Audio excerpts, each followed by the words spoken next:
In this video, we'll introduce the concept of triggers. In a separate video, we'll give an extensive demonstration of triggers in a running system. As a reminder, triggers are event condition action rules. They specify that whenever a certain type of event occurs in the database, check a condition over the database, and if it's true, execute an action automatically.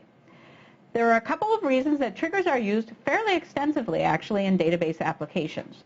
One of them is to move logic that monitors the database from the applications into the database system itself. That allows the monitoring to be done more efficiently, and it's also more modular so that it doesn't have to be repeated in every application. A second, and probably the most common use of triggers, is simply to enforce integrity constraints. And you might wonder, why are those constraints not enforced by the constraint system? Well, one reason is that some constraint systems are limited, and we can enforce more expressive integrity constraints using triggers. And second of all, triggers can do automatic repair of constraints when they're violated by specifying the repair as the action portion of the trigger. I do want to mention that implementations of triggers vary significantly across the different database systems. In this introductory video, we'll be talking about the SQL standard for triggers, but in our demonstration, we'll be using the triggers as supported by SQLite. So here we have the syntax of creating a trigger using the SQL standard. The second line is the event portion of the trigger. It says that the trigger should be activated either before or after or instead of specific events. And the specific events that can be specified are insert on a table T, or delete on a table T, or update two particular columns on a table T. And actually, the columns themselves are optional. Update of columns on table T. Let's skip the referencing variables clause for a moment and go on to the for each row. So for each row is an optional clause that states that the trigger should be activated once for each modified tuple. And let me explain what the deal is here. So when we run, say, a delete command on the database, that delete command might delete, say, 10 tuples. If we specify for each row in our trigger, then we will run the trigger 10 times, once for each deleted tuple. On the other hand, if for each row is not present, then we will execute the trigger once for the entire statement. Now, one tricky thing is that no matter what, the trigger is activated at the end of the statement, but it's activated either 10 times for the 10 deleted tuples or once if for each row is not present. Now let's talk about the referencing variables. I'm going to write them down here. The idea of referencing variables is that they give us a way to reference the data that was modified that caused the trigger to be activated. So we can have in the referencing variables, these are keywords, old row as, and then we can give a name to the old row. We can have new row as, and again a name. And we can also have old table as a name and new table. And there's a whole bunch of things to explain here. So it's possible to have up to all four of these in a single trigger, but there are certain restrictions, and let me explain. First of all, if we have a trigger that's based on insertions, then we can only refer to new data. That would be the new inserted data. If we have a trigger that was activated by deletions, then we can only refer to the old variables for the deleted data. If we have the case of update, then we can refer to both old and new, and we will get the previous version of the updated values and the new version of those values. So we can only have both old and new in the case when our trigger is activated by an update. Now let's talk about row versus table. So if we have a row level trigger, as a reminder, that will be triggered once for each modified tuple, but after the entire statement has run. So let's take, for example, a row level delete. In the case of deletes, we can only have old, but we could have, for a row level trigger, both the old row and the old table. The old row would refer to the specific tuple that the trigger is activated for. And again, if we deleted 10 rows, then it would be activated 10 times, once for each deleted tuple. While the old table will refer to all 10 of the deleted tuples. Now, there's often a lot of confusion with old table. It's not referring to the old state of the database. It's referring specifically to the set of tuples that were, in this case, deleted. If our trigger is not for each row, if it's a statement level trigger, then we cannot refer to the row level variables, but we only have the table level variables. So to reiterate, if we had, say, an insert that was row level, then we could have both new row and new table. If we have a statement level insert, we can only have new table. If we have a row level delete, then we can have both old row and old table. But if it's a statement level delete, then we can only have old table.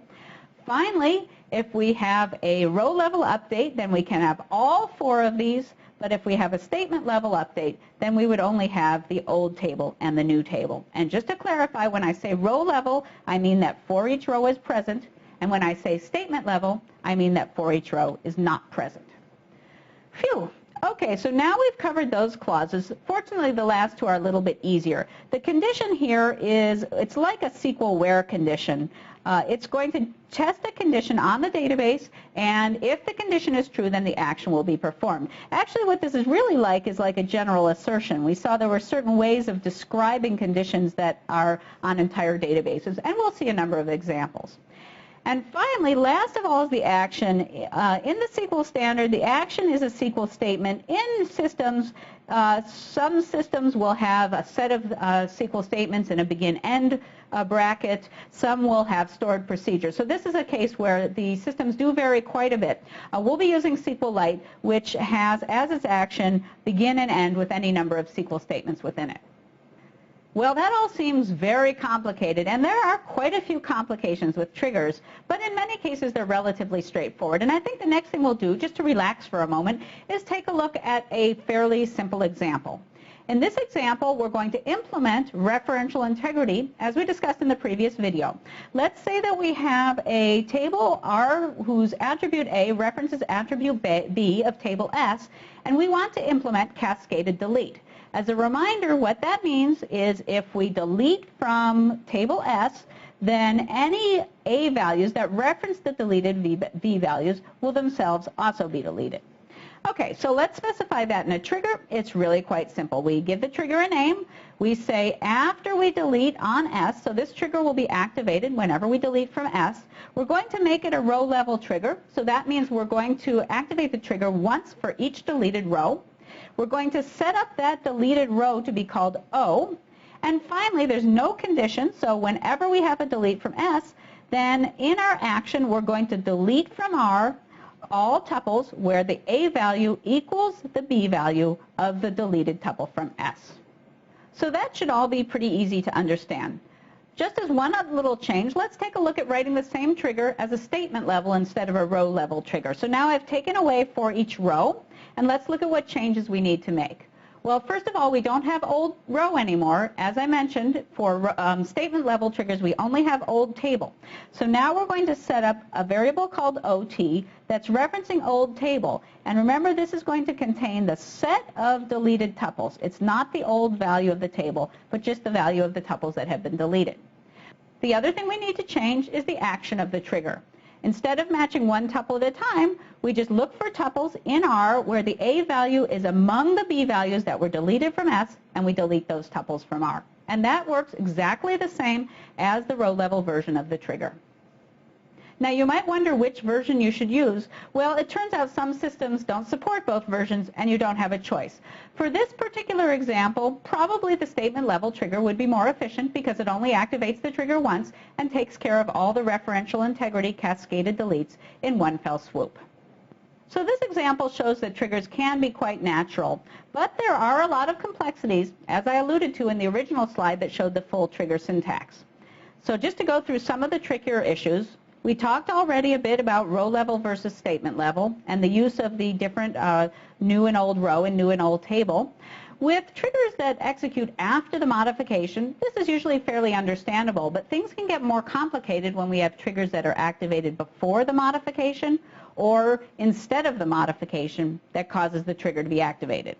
Secondly, we can have multiple triggers activated at the same time. It's pretty simple. What if I declare two separate triggers that are activated by deletes, say, on a particular table? Then we have to ask which one is going to go first, and maybe the behavior will differ depending on which one goes first.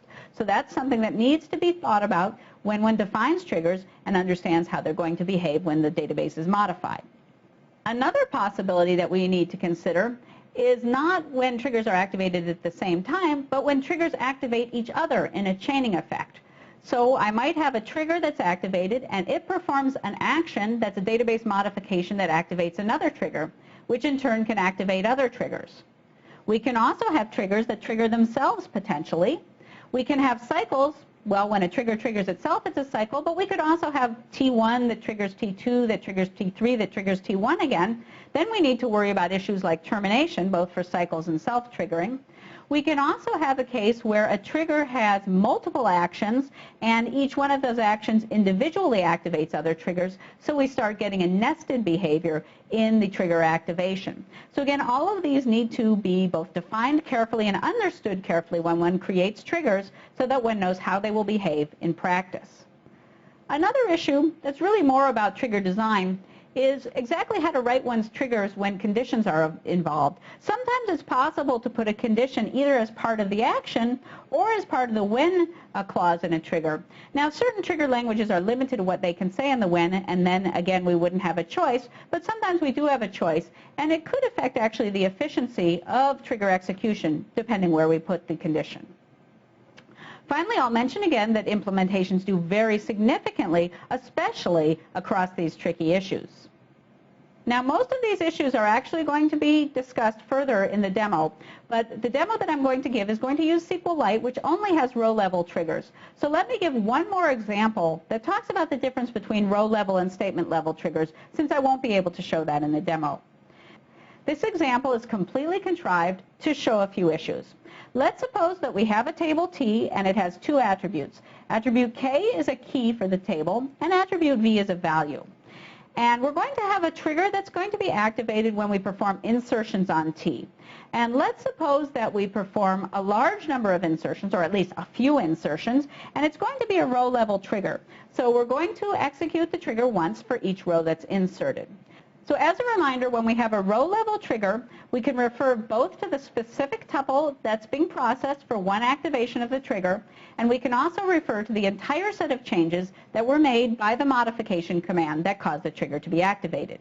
So in this trigger, we're going to use nr to refer to the current inserted row that we're processing, and nt to refer to the entire set of inserted rows. Okay, so what is this trigger doing? It's going to process one inserted row at a time, and when it processes that row, it's going to check whether the current average value of V in table T, so that's the current average value, is less than the average of the inserted rows. Now, one thing I want to say is that this value is stable, so even if we modify T, NT doesn't change. NT is always set to the set of inserted tuples. Okay? So we check whether T's average is less than the NT average, and if it is, then we're going to modify the tuple that was inserted. So we're going to update T, and we're going to set the value to be V plus 10 for the tuple that we're currently processing. In other words, the tuple whose key is in new row. Okay, this is really, really tricky. I'm trying to demonstrate a bunch of things here. So just let's back off and think again for a minute what happened. We inserted a whole bunch of tuples. After we inserted those tuples, we first determine what the average value is of the inserted tuples. That's this average value here. Let's say it's 25.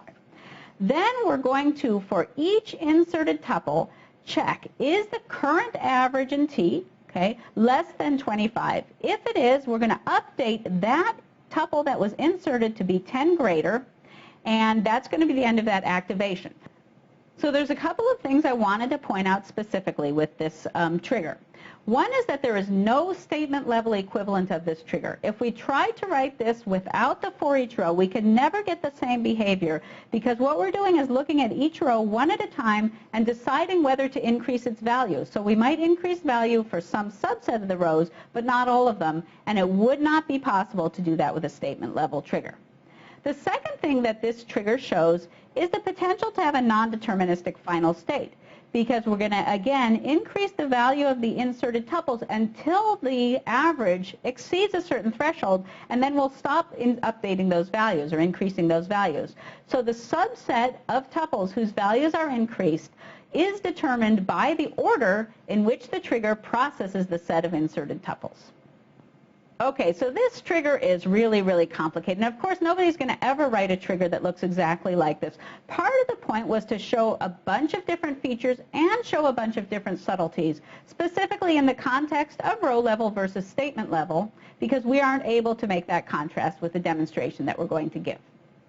So to conclude, triggers are event condition action rules. They're used to move monitoring logic from the application into the database and to enforce complex constraints, potentially with automatic repair, and the implementations vary significantly.